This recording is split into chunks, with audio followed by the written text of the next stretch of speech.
I've been delighted to hear from viewers in the comments who will often watch these Friday Plays videos and then be motivated to try out the game for themselves that they may not have played before because they were unsure of how to play or where to begin. The game I've selected to highlight in this video, though, has no such barriers of entry. Fast Eddie, published by 20th Century Fox, is among the simplest games you'll likely ever play, and yet still surprisingly replayable. We'll take a closer look next. This video supported in part by... Playing VR, I tend to sweat. It gives me an edge. So King of Nerds happens to give me an edge too. Let King of Nerds give you the edge. Bye, King of Nerds. Hey there, welcome back to GenXGrownUp. I'm John, I am a GenXGrownUp. Thank you for taking the time to click on this video. Fast Eddie for the Atari 2600 was written by Mark Turmel and published by 20th Century Fox in 1982. Now, at its core, Fast Eddie is an action platformer where you climb ladders and jump bad guys while collecting treasures. I would describe it further if I could, but that's it. Aside from getting gradually faster and more challenging, Fast Eddie is a pure arcade-style game in the quest of a high score. The question is that enough? Well, let's go find out. And here he is. Here's Fast Eddie. I told you, simple as it gets. There are the platforms, there are the ladders, there is Fast Eddie, there are the sneakers, those are the bad guys, there's the treasures. That's it. But before I even push start, there are a few things that as I go into kind of the overview of the game that I want you to notice that are notable and admirable for 2600 game. Of course, you have the bright, vibrant colors that you'd come to expect and the flashy color rotation of the treasures, those hearts. Very smooth animation, very nice kind of jump cycle that Eddie has. He kind of squishes himself and he gets a little shorter. I want you to notice things like the very sharp, distinct sounds, very Atari-esque sounds. Also, no flickering, designed on purpose this way. Look, there's no flickering because everything is on a different horizontal row and doesn't move up or down, so no horizontals to fight against the rules of the 2600. And it's just such a simple... Let me just start the game and give you an idea of the feel for it. So I'll hit start. Okay, so you move the joystick, of course, left and right, up and down, goes up and down the ladders. There's a little up and down the ladder noise that he makes. Very charming. There's a jump sound he makes. You see the jump animation where he kind of gets squishes up a little bit toward the top of the platform above him, so he doesn't hit his head on the guys above him. Also, there's this very arcade game feel that when you gather an item, it shows you the score, this increasing score. And there's not a story. This is the point of the Friday Plays where I would tell you the story of the game. Like, your goal is to do blah, blah, blah. Your goal is literally gather these treasures, try not to die, move on to the next level. That's it. So there are 10 levels, 10 treasures on a level. There's 6 or 60. You can avoid by these guys by, jumping them, of course. Let me go get this last guy. The bad guys I said are called sneakers, and the guy at the top who's tall is called high top. High top. Sneaker. Get it? And eventually, once you gather 9 treasures, he gets super short, and then you can grab the key. And then you go to the next level. And those are the mechanics of the game. That's really it. There are a couple little things to note, like when you're on a ladder, you're safe. So if you're moving up and down a ladder, you're invincible as long as you don't stop in danger. You know what I mean? Like, you can hit your head on it, hit your feet on it, but if you're standing flat-footed on a platform. Also, on certain levels, when the guys move back and forth and stop on the edges, you could do this side jump, where you jump at the edge of the screen and allow them to pass under you. Now, later levels, they kind of rotate around, but that's a really good tactic as well. So, really, between knowing you're safe on the ladders, how the jump works, the rules, there's not much else to know. That's kind of the point of the simplicity of this. It's just a pure how many points can you get. So let's talk about the switches of the game. So there are no game options per se. Let's loop back around here. There are just levels you start on. So if you just play the game normally, you can you're going to go every 5 levels, moves you onto a new difficulty. Well, if you choose to go to level 2, this is if you started on game number or level number 6, right? So you went through 5 and you start on number 6. And what happens gradually, so 3 would be like level 16, I guess. Yeah, something like that. 11, then 16, right? And they just get, you see, some of the guys start moving back and forth and they cross off the screen and loop back around. They get larger. More of them appear. They move a little faster. Some of them get gigantic, which just uses the width register for sprites in the 2600, all the way up to level 8, which is just crazy. I think those 3 guys together, you can't even jump. You can't clear them even. You just have to work around them, my recollection. So yeah, you just pick how high a level you want to start on. Another notable thing is there is no difficulty switch setting, but the color black and white switch is used. So if you tap that down to black and white, it pauses your game. This is something I didn't see a lot on games until a little later, 83, 84 maybe. So this is at 82. And then you take it back to color mode, and you're right back where you left off. Now, interestingly, the color cycling there, you can change the color of the girders and everything when you come out of pause, wherever it's sitting. So it changes everything to red and blue. And if I paused again, it came back. It changes it to purple and green. Just a little trivia point there. So let me give you a tour of the screen for the elements that we've talked about. There's no time limit either. So as long as I'm on a level where none of the sneakers are coming after me, we're okay. So top of the screen is your score. Obviously, got 10 points right now because I've grabbed 1 treasure. Just below that, those dashes are your lives. You start the game with 4 eddies, and every time you die, you lose one of those. It drops to 2, drops to 1. Very generous in terms of extra lives. Every time you finish a level, you get an extra man. So really, you can plan this risk-reward thing, and you can't get more than 4. So if your lives are full, maybe you go after the last heart as a bonus. Or if you're short on lives, maybe you don't, because you're going to get an extra life.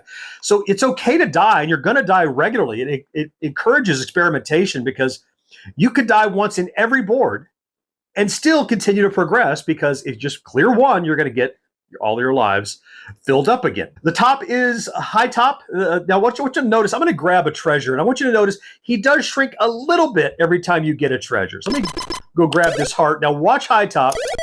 A little shorter, and it's not until you get all the treasures that he gets regular low height, and the key is above his head. There are 10 treasures on a board. Their points are 10, 20, 30, all the way through 90. The 10th one is optional. 90 points extra if you want it, but you only need 9 for high top to reveal the key above his head. The ladders, obviously, 3 rungs on a ladder, the platforms, the sneakers, and the treasure. The treasures also, I'll note, they change with every level. They change their hearts or their tanks or their watering cans or their, spades or clubs or something, card suits. A huge variety of treasures, which kind of, in addition to score, is the reason you want to keep progressing to go, ooh, what's the new treasure going to be on the next level? There's no motivator in this game in terms of, I really want to get this far. I need to get to this part and get over this hump. It's a pure high score run, which makes it a perfect game for Friday plays and a perfect game for you to try and post your high score in the comments. So, of course, I'm going to do a points run, do the best that I can. I'm not great. I'm okay. I played it a lot when I was a kid, not so much lately. Usually I can get 10, 20, maybe 30,000 or so. The fact that you get extra lives a lot makes it a lot nicer. So before I do, of course, I'm going to quickly mention our store over at GenXGrownUp.com/merch, where you can get cool hats and t-shirts and mugs and pins and stickers with either our logo or other pop culture nerdy video game designs. You're going to get something cool for your money, and plus some of that money is going to go to support GenXGrownUp, and we're really grateful when you do take the time to check us out over there. Okay, so I'm going to circle around here. I'm just get back around to game option number 1.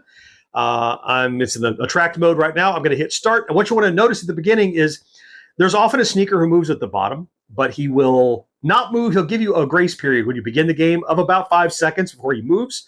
So if there's a treasure on the bottom level you want to get, maybe grab it first. So start. Here we go. All right. Here we go. So it looks like the guy on the bottom is probably going to move. Yeah, the top and middle are not.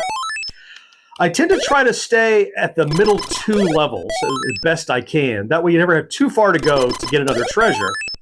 And you always know your progress based on the points you get. So you get 40 points, it's number 4. You get 50 or number 5. You only have to get to 9 to move on to the next level. Whoa! Right away jumped into him. That was just bad planning. No worries, though, right? I'm going to get an extra man right away, so it's not a big deal. You don't have to worry about, oh, my game is wrecked. Should I start over? See, now I'm down a life. Should I go get that heart for 90 points or not? Maybe I will. Maybe I'll do the ladder trick to grab it. I'll just run down the ladder and back up. There we go. And then you have to jump to get the key. You can't stand flat-footed. Boom. Got it. Extra man. We're full up again. Away we go. Now, there's no level counter. That would be nice here to know, my level 4, 5, 6, 10, whatever, so that you have a better idea of how far you've progressed. That's part of the simplicity. They didn't bother with any of those displays or anything. I got stuck here. There we go. You run up this ladder, get this fish. 60, there's another one up there. Don't even have to jump then. Grab that. That's all I need. Quick jump. Woo! That was quick. All right. Notice I didn't get an extra man because I'm full up now. So I already have all 4. So you don't get the benefit of more lives. Whoa! Oh! It's a danger of having multiple ladders. If you hold up on the joystick too long, you can inadvertently go up 2 ladders instead of 1, which is what happened to me there. Now, fortunately, I'm not too upset because I'll get an extra man right after I finish this level. There's one on a ladder, down and up. That's number 6. Should I go get that tank for 90 points? Yeah, it's early enough. I think I'm okay. Go down and grab that tank, work our way back up. Oop, got it. Just work your way up and down. Ooh, lost a man. A lot of it is, ironically, I was about to say, a lot of this game is about focus. Paying attention to the game, not getting distracted by the simplicity or, charmed by the little, the clicky music. Music is a term. The clicky sound effects, I should say. The ladder clicking, the jump, the little doodly-doop of getting the treasure. And even though I lost a man out not focusing, I'm okay. It's full again. The triple ladder, you gotta be careful again not to go too many ladders. Just go up one and let go of the joystick or you'll inadvertently go up multiple ladders. Whoa! Ooh, lucky that was on the ladder. Almost came down too quickly on him. There we go. Now that's the last one I need, so if I go up there and grab it, he'll also reveal the key. I can get him. Now you might think, John, this is taking forever. You're not losing any lives. You just keep gaining them back. Yeah, that's how the game begins. It lulls you into this false sense of security like, oh, this is easy. And it is. You notice we now have more sneakers running around the level at the same time. Everybody's moving. Nobody's sitting still anymore. So we've clearly moved into the next kind of level of difficulty. What probably is game option 2, I would guess. And sometimes I'll avoid sneakers altogether. I'll just pop up there, grab the treasure, and get the heck out. Like this, I'll grab it and run back down and not even have to jump them. Now we got spades now, all right. Oh, there's another spade. Whoa! Side jump is handy. Grabbing treasure. That was 7. That tells me there's 2 left. Like, all the information you need is right there in the scoring of the game. I guess that's why they didn't see the need to put any kind of HUD up there. All right, there's 10 grand. All right, it'll start getting a little hairier now. So there's a smiley face. This is the impressive part of the game where it seems like I'm not making mistakes because you look and I have all my lives. It's just the forgiveness of the game. There we go. You little ladder hop to go down and get the last one. Jump back over. There we go. Just it's hard to pass up that extra 90 points, especially when you have all your lives. Because, what's the problem? If you die, you'll get another life in just a second. Hammers now. Okay. And you notice only 2 treasures appear at a time. I think we mentioned that. So depending on where you are, sometimes you can kind of force them to spawn in different places. They said rarely do they spawn at the level you're on. So hovering around the middle 2 means you never have to go up or down more than 1. Little stick figures next, all right? I remember playing this a lot with my friend who had this game. I never owned it, but I certainly borrowed it from him quite a bit. Because it's kind of a game that you don't crave to play. It's one you will play on occasion. Because it's not like, oh, I gotta, go and rescue the princess or anything. It's just like, oh, that little game where you're trying to collect the items. But I remember playing with a friend occasionally, and we'd be trying to get to something we'd never gotten before. The treasures, right? The stick figures here. I'm sure I got to those at some point. And I'm sure there's a finite number they circle around sometime, but I don't know if I ever made them circle around or not. Get up there. There we go. All right, we've advanced. Now you see we have a big fat one, and now these guys above me, they're circling off the screen. So one stays on the screen and one is circling off the screen. So I've got to be much more careful here. I'm trying to stay off of that level if I can. But here's where the deaths will begin, I can assure you. Oh, speaking of which, right there. Oh, goodness. Just try to... Sometimes you can use that up and down the ladder thing to buy time like I was doing there. Oh, I lost another life. Oh no, I'm down to just 2. This one and the one in reserve. All right. Oh, ouch. Last man. Oh no. This is going to be a death of me. Was it like round level 3 or something? This is ironically the big fat guy on this second level is the best one because at least I can predict what he's going to do. I don't lose track. So I try to use the ladder trick to fetch this. Well, I was going to try. Because I have to be very careful now because of my... oh, it's timed just right to mess with me. There we go. It's 90, and that's it. It's not going to get much easier, though. I've got to get up here. Oh, he got me! So I was on level 3, so I said 3 for a second, 21,080. Look, this is not a top-tier performance of Fast Eddie, but you can see how simple it is. They keep adding little complexities, more of the sneakers, faster sneakers, you know, the patterns they move. And if you pay attention, it's predictable, but it's not complicated. I would challenge you that anyone could pick it up and figure out how to play it like this without a manual, unlike so many other Atari games. Let me know what you think, or if you have tried Fast Eddie. Fast Eddie went on to be ported to a number of other home platforms, including the Commodore 64, Atari 8-bit computers, and the VIC-20. The funny thing is, if you look at the screenshots of any of those ports, they're nearly indistinguishable. Fast Eddie didn't need any embellishments or bells and whistles. The 2600 version is already its final form. So that begs the question, is it too simple to deliver a rewarding gameplay experience? I've already shared my thoughts, so please let me know what you think about it down in the comments. And of course, if you have a favorite vintage game you'd like to see me feature here on Friday Plays, let me know that too. Meanwhile, links to previous episodes here and here. I certainly hope you found something to enjoy in this video, and I can't wait to talk to you again next time. Bye-bye.